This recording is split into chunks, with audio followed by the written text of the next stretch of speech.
സംവിധായകൻ രഞ്ജിത്തിനെ കുറിച്ച് വെളിപ്പെടുത്തലുകളുമായി സംവിധായകൻ ആലപ്പി അഷ്റഫ്. ആറാം തമ്പുരാൻ സിനിമയുടെ സെറ്റിൽ വെച്ച് രഞ്ജിത്ത് അന്തരിച്ച നടൻ ഒടുവിൽ ഉണ്ണികൃഷ്ണന്റെ മുഖത്തടിച്ചുവെന്നാണ് ആലപ്പി അഷ്റഫ് വെളിപ്പെടുത്തിയിരിക്കുന്നത്.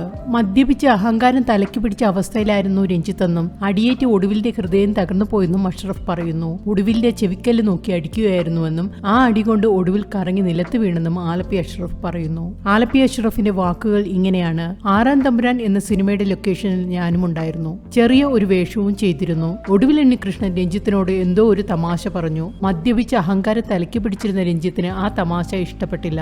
അദ്ദേഹം ഒടുവിലിന്റെ ചെവിക്കല്ല് നോക്കി അടിക്കുകയായിരുന്നു.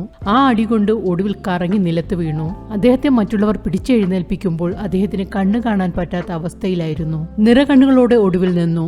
മാനസികമായും അദ്ദേഹം തകർന്നു. പിന്നീടുള്ള ദിവസങ്ങൾ കളിയും ചിരിയും മാഞ്ഞു. ഈ അടിയോടൊപ്പം ഒടുവിലിന്റെ ഹൃദയവും തകർന്നു പോയി. അതിൽ നിന്ന് മോചിതനാകാൻ ഏറെ നാൾ എടുത്തു.